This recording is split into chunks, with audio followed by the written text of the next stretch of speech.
하나님은 하나님 나라의 왕이시죠. 오늘 하나님의 나라에 대해서 다소 논리의 전개가 좀 어려울 수도 있겠습니다만 좀 정신을 바짝 차리고 함께 좀 따라가 주시면 좋겠어요. 하나님의 나라. 하나님의 나라가 뭐냐? 도대체 하나님의 나라가 뭔가? 그 유대인의 탈무드에 보면 하나님께서 사람을 창조하실 때의 모습을 기록한 장면이 있는데요. 사람 속에 하늘의 요소도 있고 땅의 요소도 있다는 거죠. 뭐 탈무드니까 성경은 아닙니다.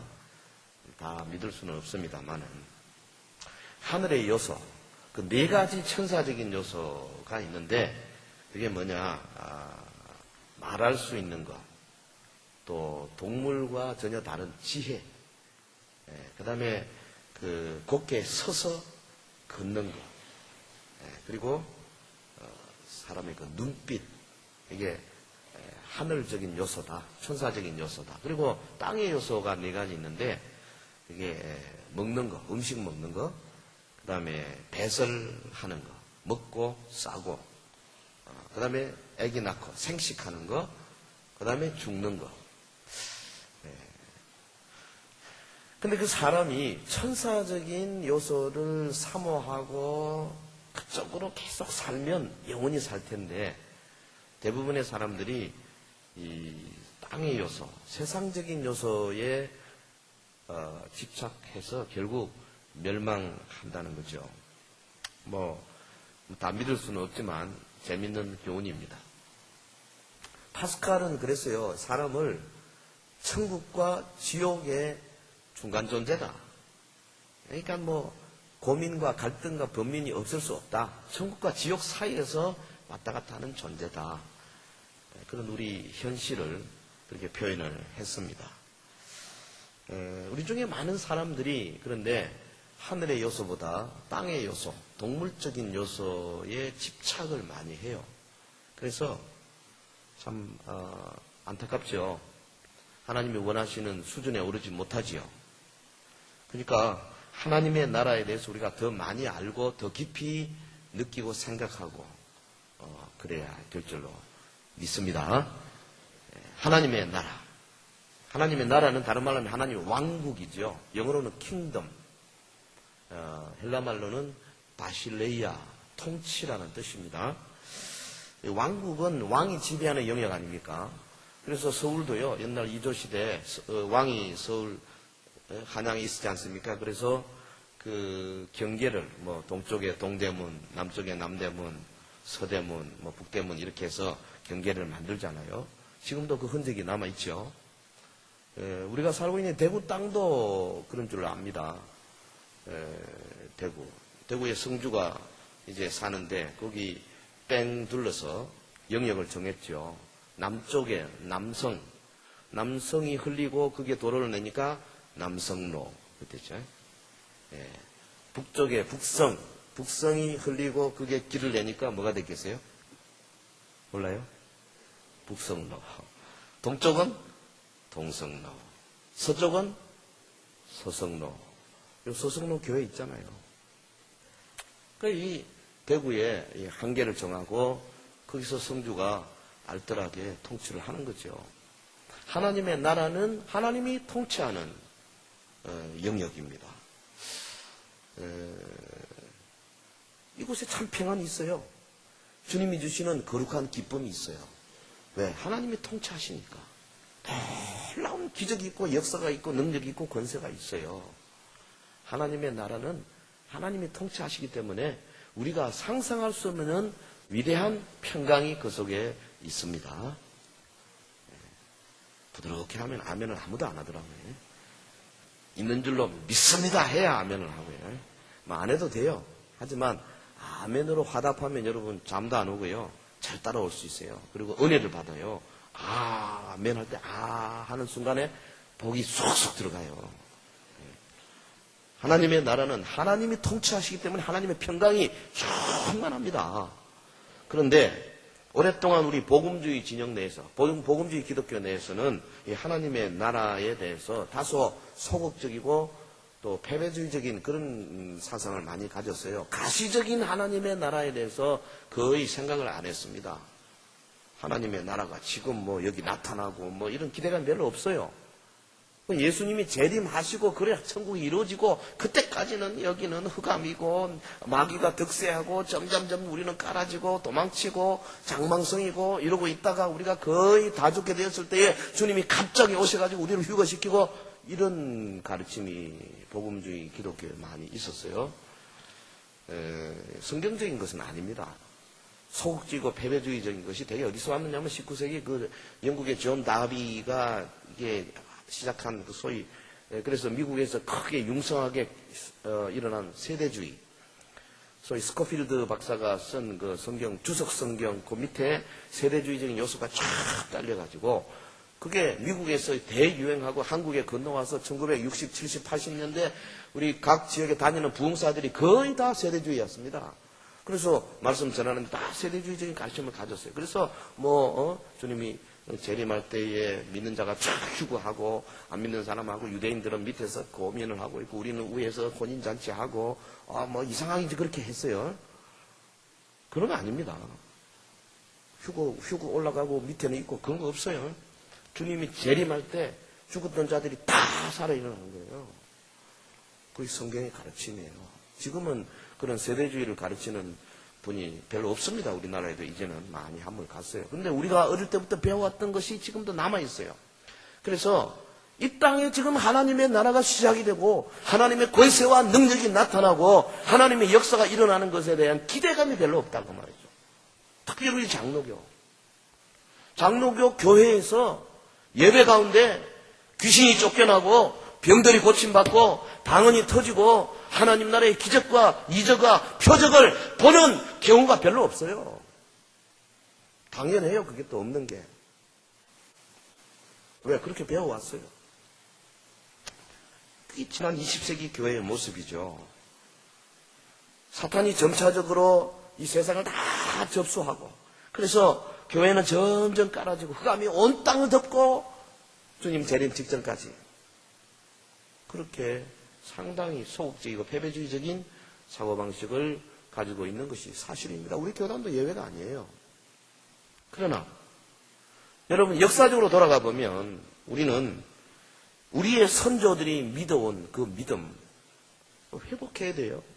전투적이고 승리에 찬 엔드타임 마지막 시대의 모습 칼빈도 그랬고 루트도 그랬고 여러분 영국의 미국의 18세기 19세기 대각성 운동 뭐 요나단 에드워드나 찰스 핀이나 D.L. 무디나 혹은 영국의 요한 웨슬레나 모라비안 교도들이나 진덴도르프 백작을 포함해서 그 위대한 선교사들을 파송했던 그 기관들 특별히 미지의 대륙을 찾아서 신앙의 자유를 찾아서 메이플라워에 승선했던 이 청교도들 그들의 후손들 매우 적극적이고 도전적이고 전투적인 교회관을 가지고 있었어요.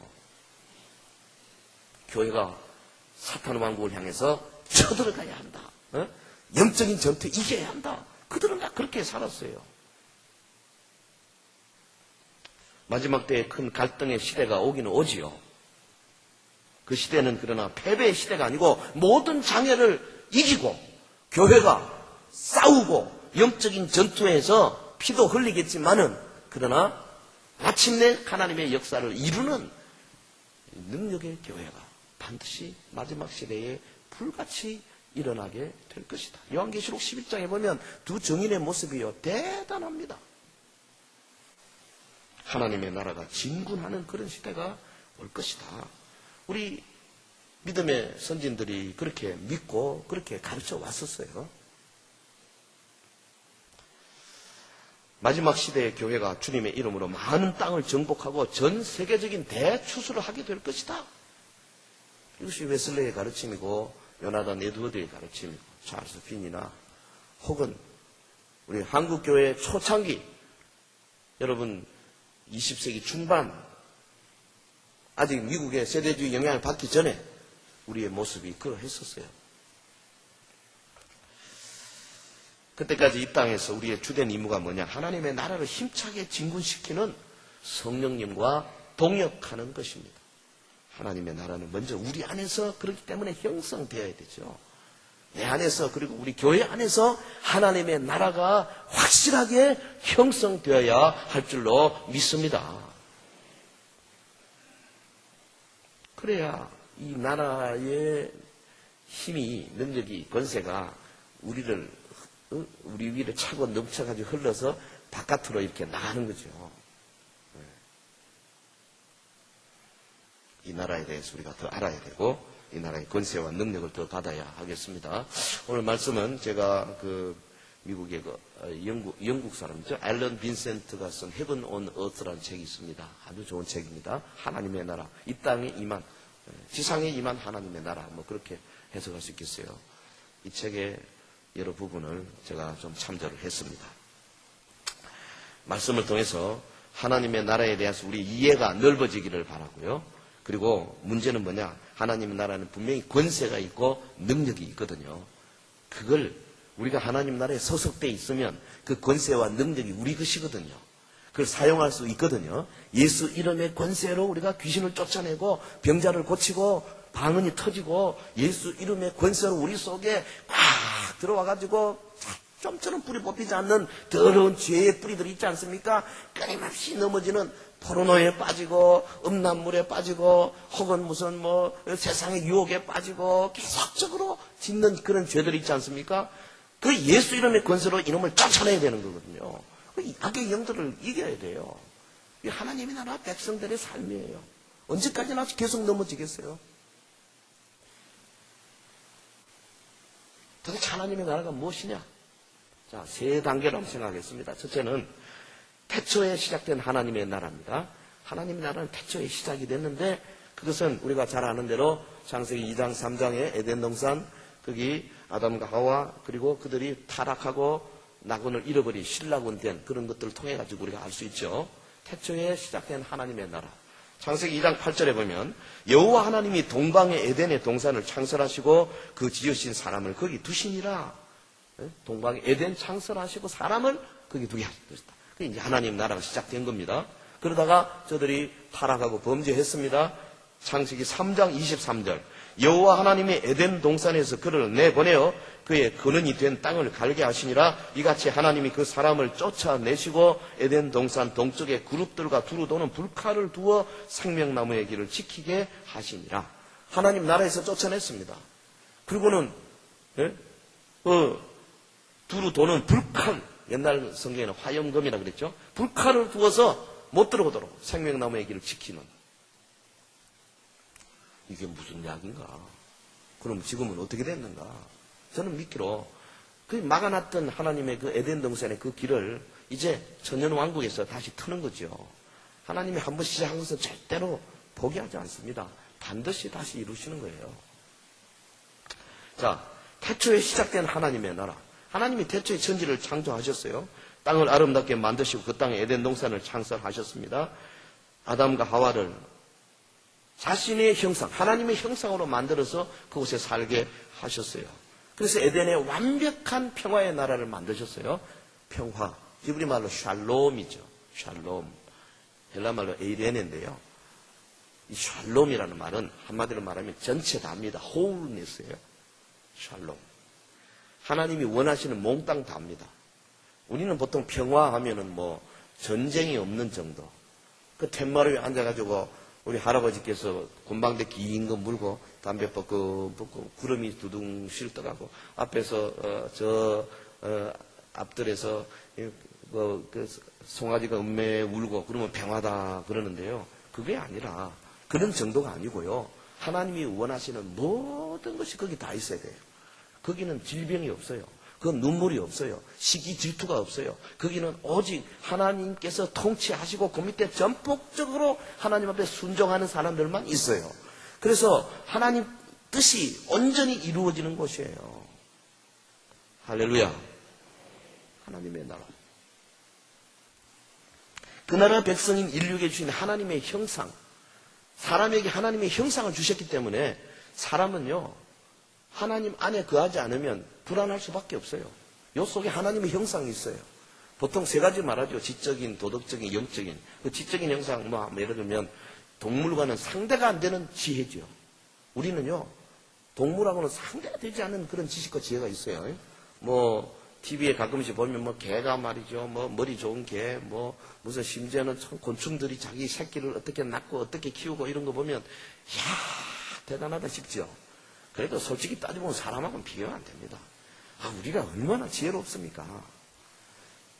도덕적인 영역, 하나님의 형상이 어떤 겁니까? 우리 속에 옳고 그르고 되게 알죠. 양심이 있지 않습니까? 그것으로 판단합니다.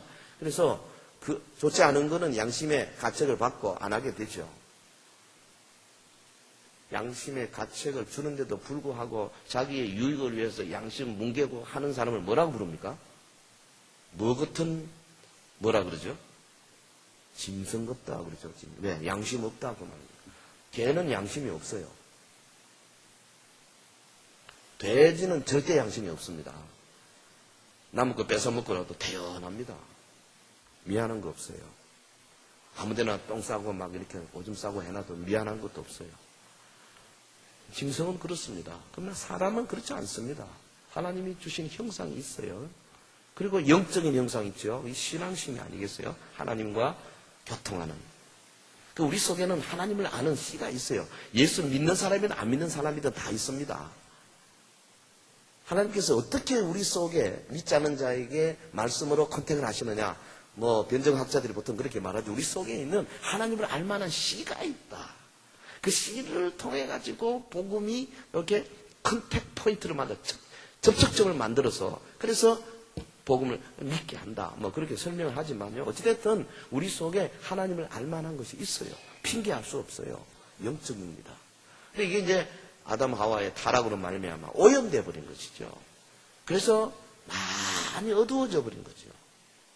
본래는 이 지적인, 도덕적인, 영적인 이런 모든 하나님의 형상이 온전했습니다.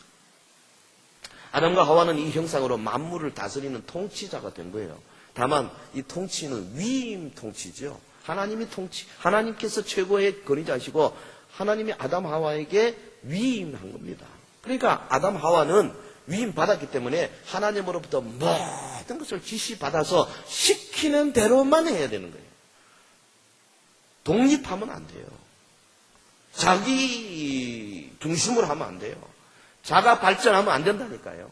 한전에서 주는 그걸 가지고 그대로 다 써야지. 지가 뭐 만들다 하면 안 돼요.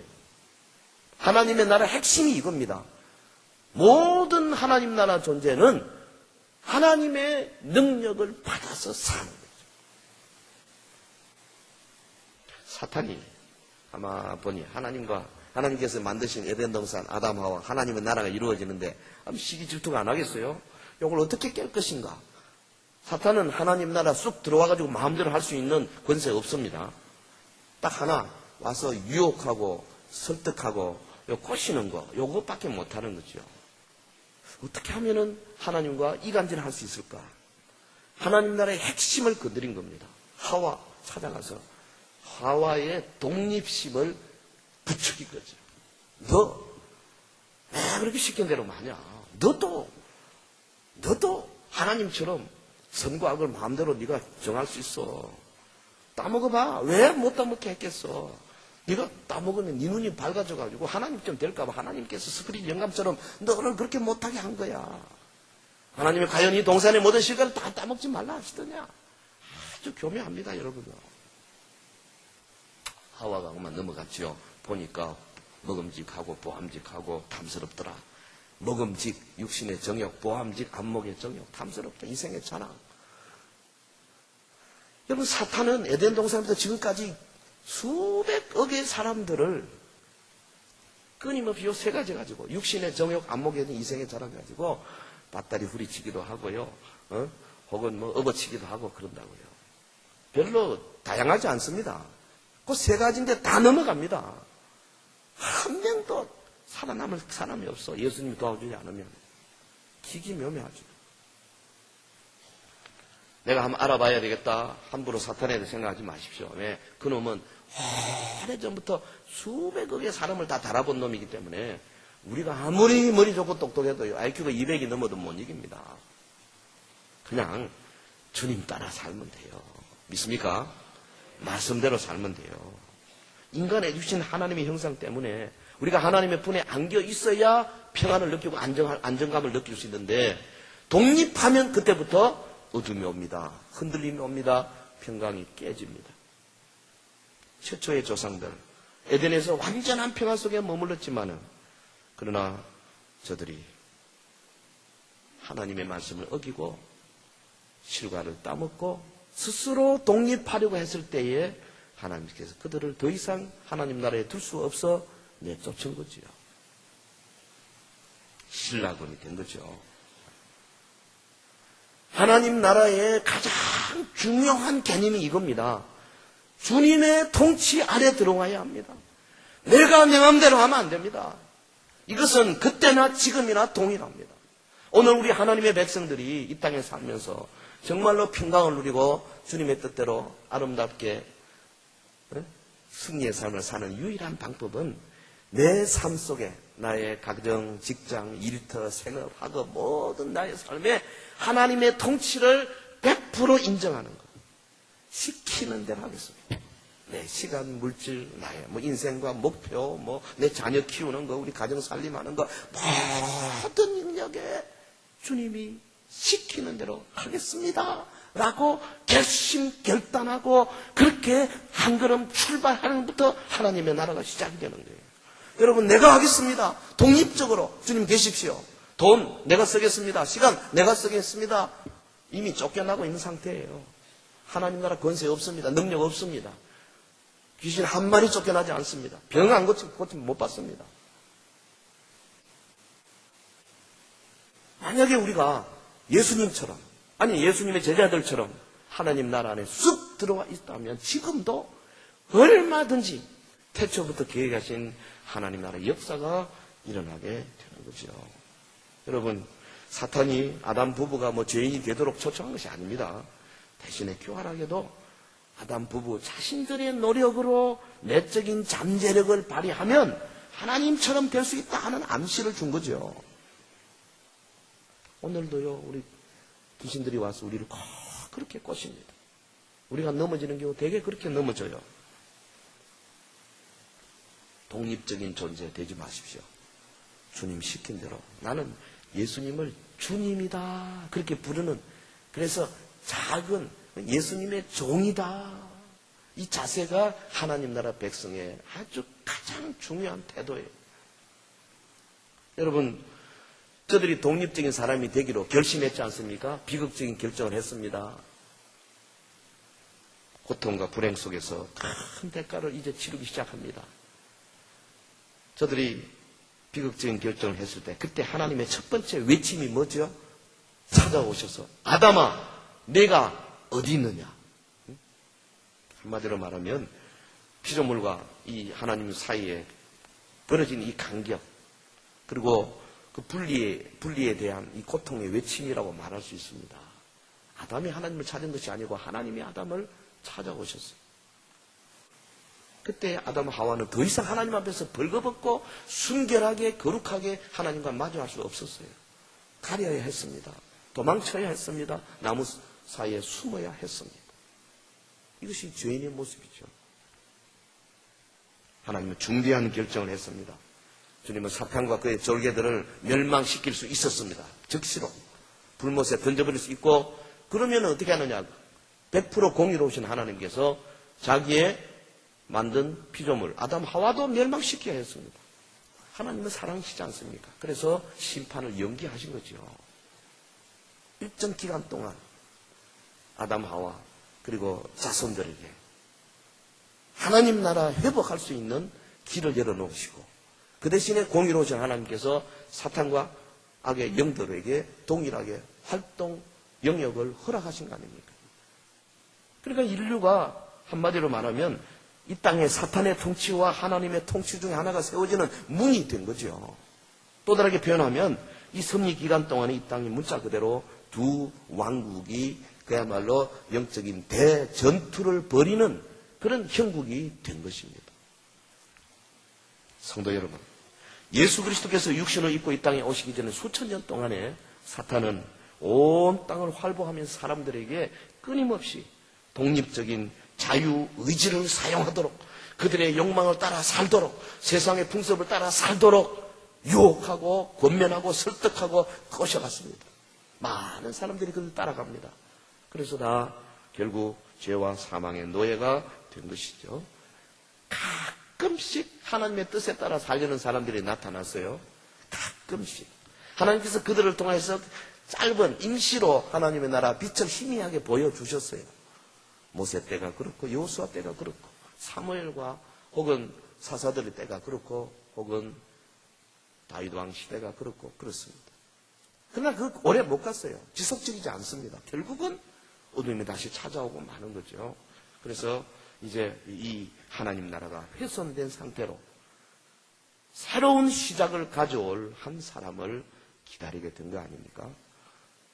구약과 신약의 이 연결고리에서 가장 중요한 구절 중에 하나는 저는 갈라디아 4장 4절이라 생각합니다. 태초에 이루어진 하나님의 나라. 자, 이제 두 번째로 예수 그리스도에 대해서 하나님 나라의 새로운 시작이 되신 예수 그리스도를 생각합니다. 갈라디아 4장 4절에 보면 때가 참에 하나님이 그 아들을 보내서 여자에게서 나게 하시고 율법 아래에 나게 하신 것은 율법 아래에 있는 자들을 속량하시고 우리로 아들의 명분을 얻게 하려 하십니다. 하나님의 때가 이르렀을 때 하나님께서 기다리던 그 한 사람 보내기 위해서 하나님이 친히 육신을 입고 이 땅에 오셨다 이 말이죠. 왜? 다른 사람으로는 도저히 일을 이룰 수가 없는 겁니다. 잠시 반짝하고 마는 거예요. 하나님께서 제2위 하나님, 성자 하나님께서 친히 아담이 아직 훼손되기 전에 순전한 상태로 있던 그 인성을 취하시고 이 땅에 머무셨습니다. 아담을 통해서 유전되는 죄성을 끊어버리기 위해서 우리 예수님은 남자의 씨로부터 자유하셨습니다. 그래서 동정녀의 몸, 마리아의 태를 빌리셨습니다. 예수님은 남자와는 관계가 없어요. 아버지와 직접적 혈통의 관계가 없다고 말이에요.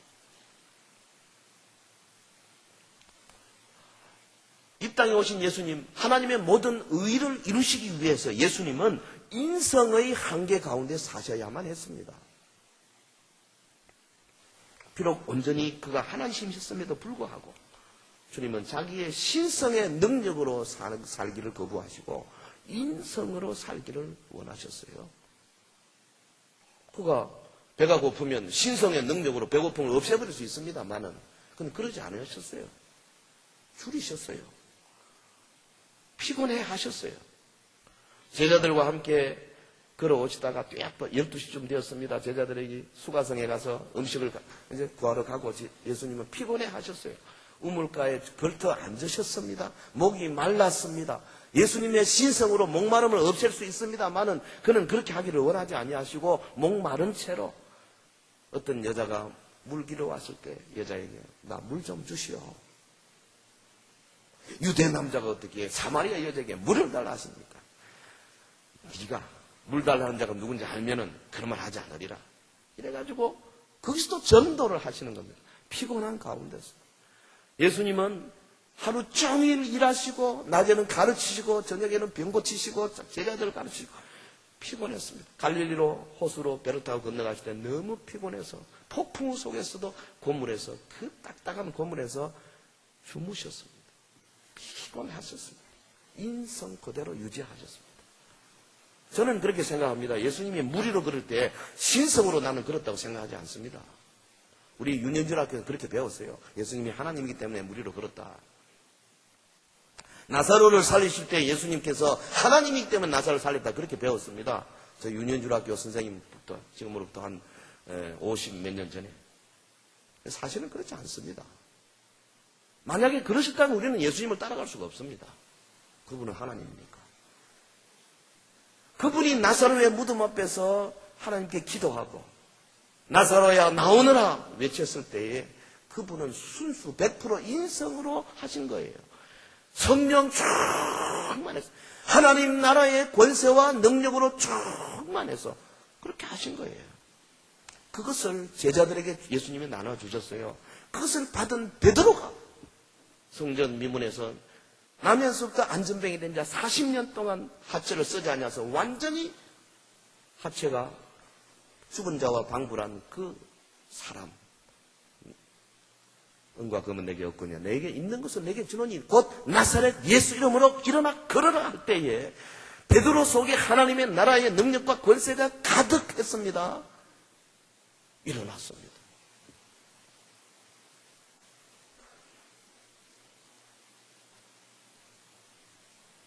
여러분, 죽은 자를 살린 건 예수님만 한 게 아닙니다. 베드로 다비다를 향하여, 시체를 향하여 일어나라! 일어났어요. 바울도 설교를 너무 오래 해가지고 창문에 걸터 앉아있다가 떨어져가지고 목이 아마 부러졌겠죠. 죽은 유두고를 안고, 바울이 유두고를 안고 기도하니까 유두고가 살아나잖아요. 하나님의 나라의 권세와 능력은 본래 예수님께서 육신을 입고 이 땅에 오셔서 성령으로 충만하셔가지고 하나님 나라를 시작하시면서 그 권세를 제자들에게 나누어 주시고 제자들이 오늘 2000년 동안 교회사 역사를 통해서 교회에 전수되어서 오늘 우리 교회도 하나님의 나라 안에 있다면은 그런 역사가 일어나야 할 줄로 나는 믿습니다. 믿는 사람 아멘 하십시오. 여러분의 삶 속에 그런 역사가 일어나야 할 줄로 믿습니다. 1년 내내 아무런 역사가 일어나지 않는 것이 비정상이라 그 말이죠. 기적과 이적과 표적이 일어나는 것은 당연하고 상식적인 것입니다. 왜? 하나님의 나라가 여기 임하기 때문에, 주님이 임재하시기 때문에. 그런데 그러기 위해서는 예수님이 자신의 온 삶을 하나님 나라 안에서 살기로 결단하시고, 하여튼 한순간이라도 예수님은 독립적인 존재가 되기를 거부하시고 매 순간마다 아버지 하나님의 뜻을 받아서 말하고 행동하고 그렇게 하셨어요. 예수님은 그러잖아요. 내가 말하는 것은 내 말이 아니다. 아버지의 뜻을 전하는 것이다. 주님은 길을 걸어가시다가도 갑자기 고개를 들어서 예수께서 하나님 아버지께 대답하여 가라사대. 그런 구절도 있어요. 무슨 비차간에 대화도 없는데 대답하죠. 그러니까 항상 교통하고 계시는 거예요. 하나님 나라 백성들의 사는 모습, 우리가 예수님을 닮아가려면 그런 모습을 예의 주셔야 합니다. 독립적인 삶을 살면 안 된다 그 말이죠. 근데 여러분, 첫사람 아담과 마지막 아담이신 예수님과의 차이가 뭐예요? 예수님은 이렇게 전폭적으로 하나님 의지에 살았는데 첫사람 아담은 지가 독립적으로 살기로 결심했지 않습니까? 그래서 쫓겨난 거예요. 마지막 아담이신 예수 그리스도로 말미암아 하나님의 나라가 이 땅에 새로 시작이 됐습니다. 그분은 인간의 육체를 입으시고 죄의 모든 빚을 친히 감당하셨습니다. 자신의 십자가 죽음을 통해서 아담 종족의 모든 빚을 다 갚으셨어요. 주님은 친히 인류를 위해서 죄에 대한 하나님의 진노를 다 짊어지셨는데 이것은 인류를 사탄과 죄에 노예된 상태에서 구원하시기 위함이었어요. 사랑하는 성도 여러분, 예수님은 세상 죄를 지고 하는 하나님의 어린 양이로다.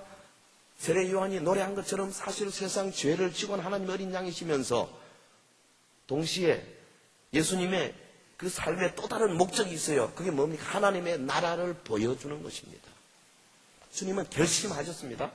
그래서 그가 40일 금식하시고 사단에게 시험 받으시고 요단강에서 세례 받으시고 사역을 시작하시는 첫 순간 첫 마디가 뭡니까? 회개하라. 천국이 가까이 왔느니라. 마태복음에는 천국, 마가복음, 누가복음, 요한복음에는 하나님의 나라 그랬습니다. 같은 겁니다. 회개하라. 하나님의 나라가 가까이 왔느니라. 사람들에게 둘러싸였습니다. 귀신을 쫓아내고 병자를 고쳤습니다. 사람들이 수근수근했습니다. 저가 귀신의 왕 바알세불의 힘을 힘입어서 저렇게 사는도다. 예수님의 그 사역에 대해서 다른 식으로 해석했습니다. 주님 말씀하시기를 내가 성령의 능력으로 귀신을 쫓아내면 이미 하나님의 나라가 임하였느니라. 할렐루야. 주님이 가는 곳곳마다 하나님의 나라가 임하였습니다. 누가복음 17장 20절 21절에 가보면 바리새인 서기관들이 와서 하나님의 나라가 언제 임합니까? 어디 있습니까? 저들은 이스라엘이 메시아 왕국이 되어서 로마를 누르고 전 세계에 높이 세는 그런 나라를 생각했습니다. 예수님 말씀하셨습니다. 하나님 나라는 여기다 저기다 하는 것이 아니고 너희 안에 있느니라. 너희 안에 어망유, 너희 가운데라는 말이에요. 성도들과 성도들이 서로 사랑하고 서로 위해서 기도하고 서로 봉사하고 서로 힘을 합쳐서 영적인 전투를 하는 그런 모임 가운데, 교회의 모임, 이사의 구역 안에 하나님의 나라가 임하느니라. 할렐루야. 그 하나님의 나라가 임할 때 거기에 권세와 능력이 있어요. 여러분, 권세와 능력은 좀 다른 겁니다. 권세는 뭐냐? 제가 자동차를 몰고 가는데 노란불이 막 빨간불로 바뀌는 순간에 에이 모르겠다 지나갑니다.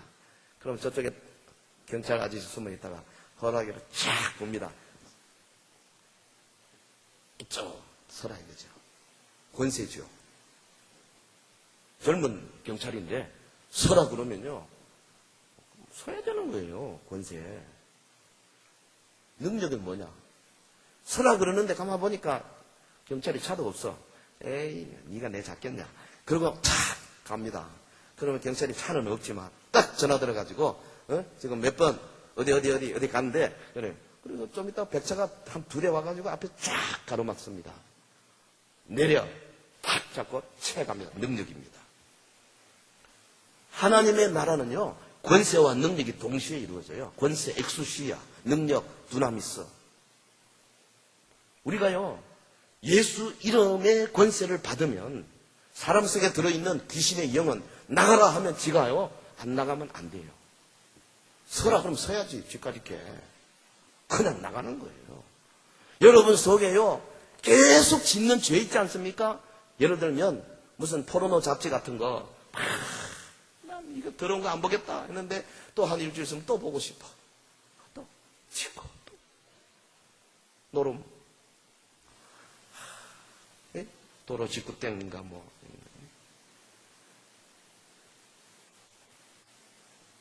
제가 미국서 목회할 텐데요. 그 남자 집사님인데 이게 하다 보니까 이거 빠친코에 빠졌어요. 완전히 빠져버렸어요. 그래서 뭐 저축 다 날리고 세탁소 하던 거 그것도 다 날리고 뭐 마누라까지 팔아먹을 판이야. 그래서 제가 만났어요. 당신 왜 그러냐? 패가망신 할래? 미국의 아메리칸 드림을 품고 와가지고 이게 무슨 짓이냐? 목사님, 이게 내 정신이 아닙니다. 내가 아침에 분명히 나올 때는 내가 일하는 세탁소로 가리라 하고는 시동을 걸고 갔는데 정신 차리고 보면 어틀랜틱 시티라는 거예요. 거짓말이지. 뉴욕에서 어틀랜틱 시티가 3시간 걸리는데 남쪽으로 한참 고속도로 타고 내려가야 되는데 자기 말이 그래요.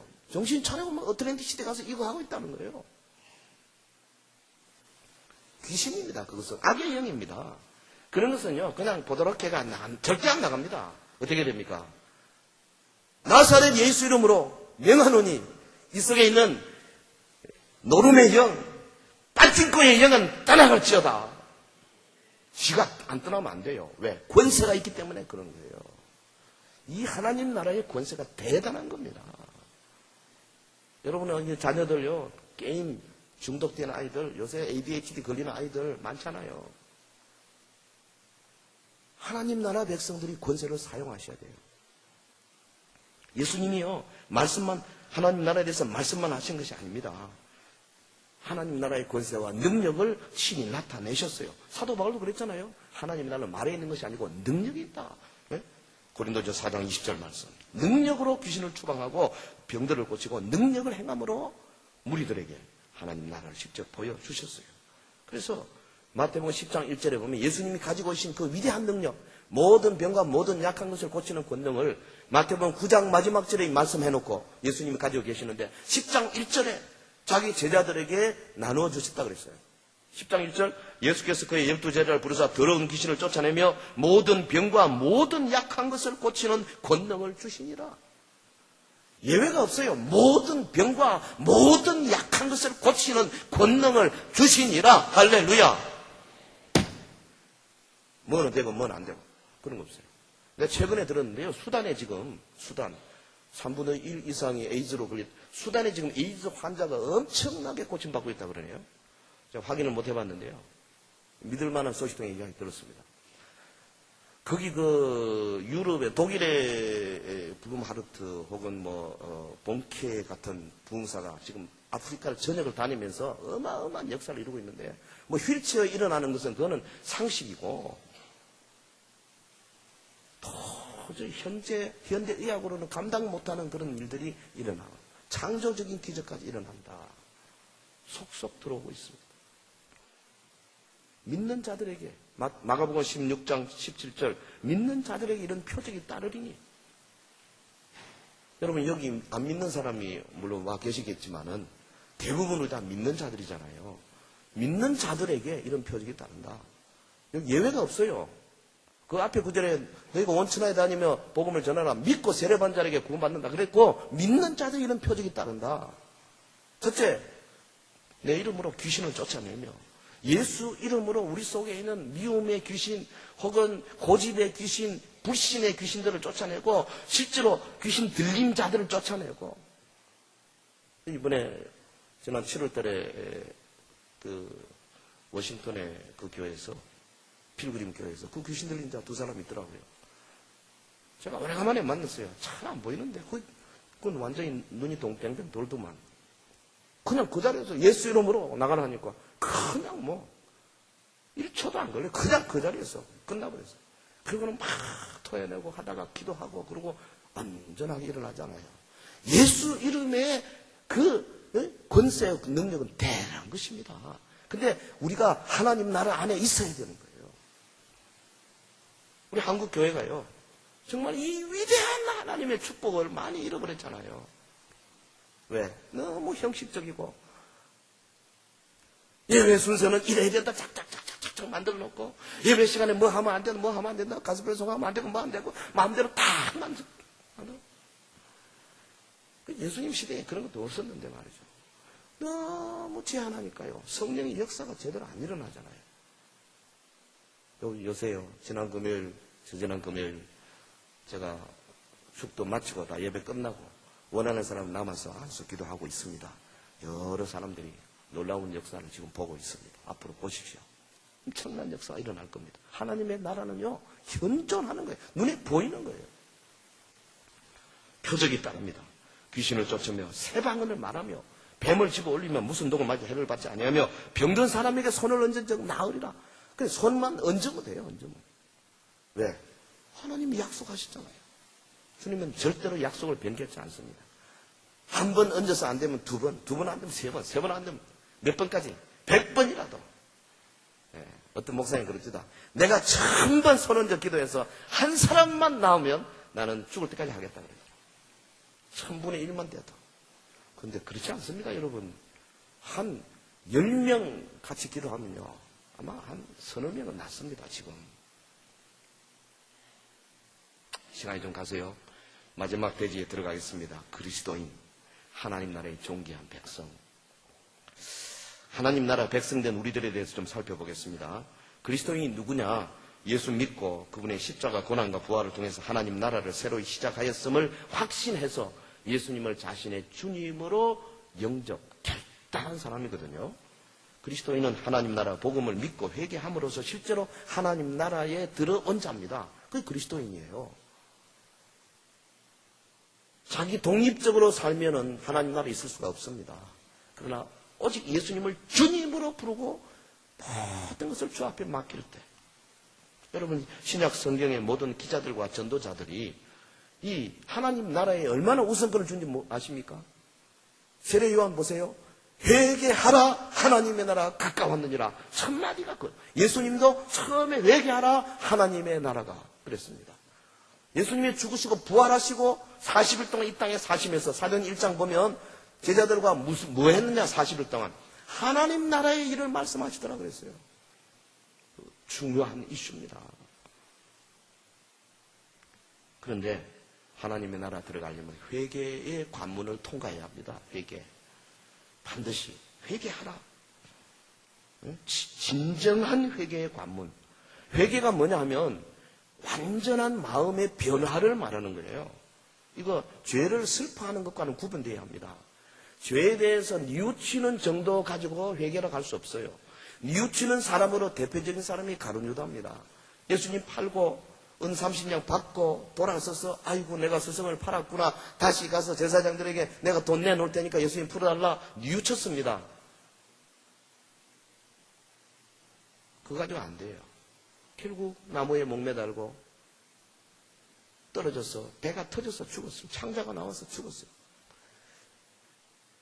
베드로 아마 가룟 유다보다 더 나쁜 죄를 지었죠. 3번이나 모른다고 부인했지 않습니까? 그런데 닭 울기 전에 내가 3번 나를 부인하리라 하심이 생각나서 밖으로 나가 심히 통곡하니라. 통곡만 했겠어요? 다시는 내가 이런 잘못을 범하지 아니하리라. 결단하고 예수님이 그를 부활하신 다음에 불러서 요한 아들 시몬아, 네가 나를 사랑하느냐? 내 양을 먹이라, 내 양을 치라, 내 양을 먹이라 위임을 해줬잖아요.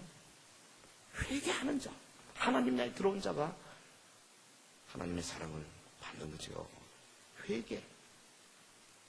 회개는 뭐냐? 급진적인 온전한 마음의 변화입니다. 라이프 스타일이 바뀌는 거예요. 완전히 바뀌는 겁니다. 예를 들면 이겁니다. 여러분이 차를 지금 몰고 있지 않습니까? 그런데 예수님에게, 예수님, 제가 사실 차를, 이거 제 차지만은 제가 잘 운전을 못합니다. 주님이 운전하십시오. 저는 그냥 승객으로 앉겠습니다. 주님이 원하시는 대로 제 삶을 끌고 가십시오. 저는 그냥 시키는 대로 하겠습니다. 이거죠. 이 결단이 하나님 나라의 백성들의 모습입니다. 죄를 슬퍼하는 것은 아직 회개가 아닙니다. 내가 변화되기를 바라면서 우는 것도 아직 회개가 아닙니다. 회개에 도움이 될지는 모르지만 모든 것을 하나님의 통치하에 맡긴다는 근본적인 결정을 하기 전까지는 아직 회개한 것이 아니에요. 하나님 나라에 들어온 자들만이 여러분 하나님 나라 공동체를 세울 수 있어요. 하나님 나라 들어온 자들만이 하나님 나라의 교회를 다시 시작할 수가 있어요. 하나님이 가지신 큰 문제가 바로 이것입니다. 여러분 사실 따지고 보면 사탄도 진정한 의미에서 하나님의 문제가 될 수가 없어요. 대구 땅의 우상 하나님의 문제가 될 수가 없어요. 음란한 것들 문제가 될 수가 없습니다. 무슨 무당들이 큰 문제가 될 수 없어요. 하나님 앞에는 아무것도 아니에요. 진짜 큰 문제는 뭐냐 하면 하나님 나라의 백성들로 하여금 저들이 자신의 일을 중단하고 무조건적으로 주님의 뜻을 행하게 하는 그것, 이게 하나님의 주요한 도전이에요. 교회 성도들로 하여금 자기가 독립적으로 사는 것을 중단하고 하나님의 뜻대로 순종하도록 만드는 것, 이게 예수님의 가장 큰 이슈예요. 일단 그렇게 되기만 하면 하나님 나라의 권세가 쏟아지고 능력이 쏟아지기 때문에 끝까지 그 우상이나 803 국제불교 테마공원 무슨 백악군대 템플스테이 별거 아니다 그 말이에요. 하나님 나라의 존귀한 백성 여러분, 마태복음 6장에서요 우리에게 기도를 가르치면서 하나님 나라에 대한 완벽한 정의를 우리 예수님이 주셨어요. 기도할 때에 하나님의 나라가 임하도록 기도해라. 하늘에 계신 아버지 이름이 그렇게 이름 받으시면 나라가 임하옵시며, 이거 기도해라. 나라가 임하옵시며, 하나님의 나라가 임하옵시며. 그리고 뭐라 그랬습니까? 그 다음에 일용할 양식이라든지 죄에서 구원해달라 이런 거 하기 전에 먼저 뜻이 하늘에서 이룬 것 같이 땅에서도 이루어지이다. 하늘에서 이미 하나님의 뜻이 이루어진 것처럼 땅에서 이 하나님의 나라가 그대로 이루어지기를 원합니다. 주님의 온전한 통치가 이루어지기를 원합니다. 그렇게 고백하고 그렇게 살아라 그 말이죠. 하나님의 통치에 절대로 순복한다는 원리를 우리가 받아들이기만 한다면 죄의 근원인, 우리 속에 있는 죄의 그 뿌리가 되는 독립적인 삶, 이게 절단되는 거예요. 일단 참된 회개의 문제가 해결되면 하나님 나라에서 사는 것이 예수님이 지상에서 살아갔던 삶의 방식과 다르지 않다는 걸 알 수 있어요. 주님도 전반적으로 성령의 인도 따라 살았어요. 저희가 만약 아침에 눈을 떠서부터 시작해서 지금까지 성령님이 인도하신 대로만 살기로 작정한다면은 아마 우리도 거의 예수님의 수준으로 살 수 있을는지 몰라요. 온갖 생각들이 많잖아요. 자기의 과거의 습관들이 많고 우리의 영의 귀가 어두워서 성령님의 그 말씀을 듣지를 못하잖아요. 영의 눈이 가려져가지고 하나님의 뜻을 분별을 잘 못하잖아요. 근데 우리가 고린도서 12장에 있는 그런 지혜의 은사, 지식의 은사들을 많이 받아가지고 하나님의 뜻을 분별해서 순간순간 누구에게 전화하고 누구랑 만나고 무슨 말을 무슨 단어를 쓰고 혹은 뭐 돈을 어디다 쓰고 하는 적극적으로 성령님의 인도를 받기만 한다면은 여러분 그 사람을 통해서 하나님께서 하나님 나라의 어마어마한 능력을 베풀어 주실 줄로 믿습니다. 사도 바울이 그렇고 베드로가 그렇고 요한이 그렇고 여러분 우리 과거에 살았던 우리 초대교회 우리 김익두 목사님이나 뭐 여러 제가 듣기로요 옛날에 그분들이 안전벨도 일으키고 어마어마한 일들을 많이 하셨어요. 우리도 예수님이 하신 것처럼 우리 자신을 드린다면 성령께서는 예수님을 통해서 하나님의 나라를 힘차게 진구시킬 것처럼 우리를 통해서 이 땅에 하나님의 나라를 이루시킬 것입니다. 말씀을 맺겠습니다. 예수님은 자신이 하나님 나라 복음을 전하기 위해 오셨다고 했어요. 주님은 단지 죄사함만을 전하기 위해서 온 것이 아닙니다. 죄사함은 중요한 문제지만 그러나 성경 전체의 중심 이슈는 아니에요. 예수님은 말씀하십니다. 내가 와서 너의 삶을 온전히 통치하기를 원하느냐? 아무개야? 내가 네 가정에 가서 온전히 네 가정의 모든 살림살이를 통치하기를 원하느냐? 내가 네 삶을 온전히 좌우하기를 원하느냐? 그때 우리가 예라고 대답할 때 우리가 하나님 나라의 확실한 백성이 되는 겁니다. 할렐루야. 하나님의 나라가 실제로 나에게 임했는가 안 했는가 알아보는 건 어렵지 않습니다. 제가 한 5가지로 체크리스트를 드리겠어요. 5가지 중에 5개 다 동그라미 하면 좋겠고 혹 5개 다가 아니더라도 저보다 한 2-3개 정도 동그라미가 되어야 되리라고 봅니다. 말씀을 마무리하면서 여러분 내가 하나님의 나라 안에 있는가 없는가 한번 자신을 체크하기를 바랍니다. 단순한 질문입니다. 자신에게 정직하게 질문하고 답해 보시기를 바랍니다. 첫째는 나의 매일의 삶에서 실제로 내 삶을 결정하는 결정자는 누군가? 난가 하나님입니까? 내 삶을 하나하나 결정해라고 다이어리에다가 계획표를 쓰고 하는데 누가 결정하는가? 내가 하나, 하나님이 하시나? 두 번째, 시간 문제입니다. 나는 시간을 어떻게 사용하는가? 절대적으로 하나님께서 원하신 대로 시간을 사용하는가? 아니면 내가 원하는 대로인가? 물어보지도 않고 내 마음대로 시간을 쓰는가? 안 그러면 그 시간도 주님 거니까 주님 내가 이거 해도 되겠습니까? 시간. 세 번째, 직업. 나의 현재 하는 일. 직업은 어떤가? 예수님이 나를 위해 정해주셨는가? 아니면 내가 스스로 결정했는가? 아니, 이 직업이 현장에, 지금 내가 일하고 있는 현장이 지금 하나님이 기뻐하시는 현장인가? 그렇지 않으면 하나님과 관계없이 내가 임의대로 지금 만들어가고 있는가? 여러분, 일터를 생각하시고. 또 하나, 네 번째, 돈.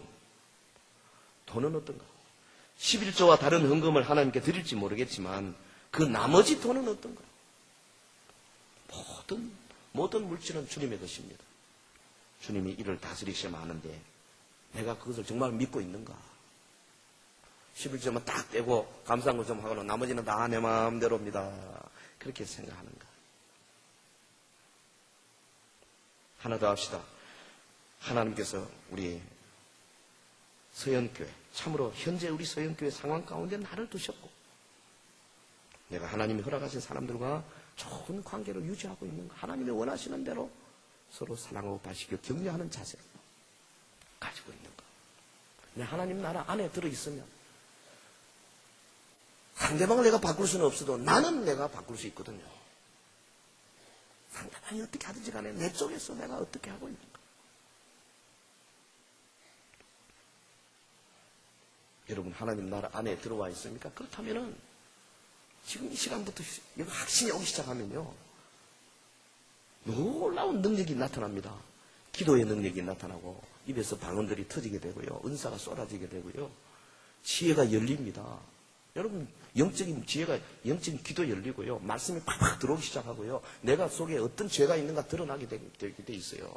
상대방과 대화하는 가운데 상대방의 마음에 여러 가지 많은 권면 혹은 상대방의 마음을 찌르는 그 영적인 그런 힘 있는 말씀을 얼마나 줄 수 있어요.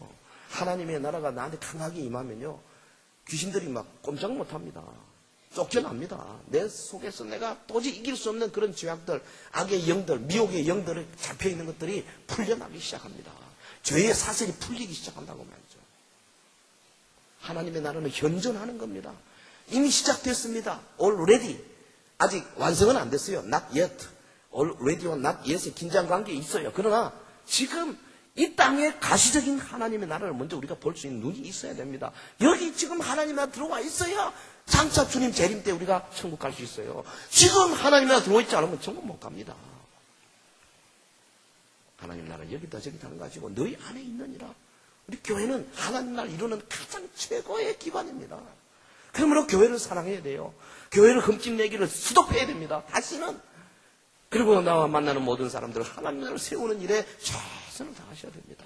그때에 주님이 여러분의 기도의 제목에 응답하시고 자녀들에게 역사하시고 내가 가고자 하는 길목길목마다 천사들을 파송하시고 하나님 나라 백성들을 보호하시는 주의 역사가 내 삶에 현존하는 놀라운 체험들을 갖게 될 줄로 믿습니다.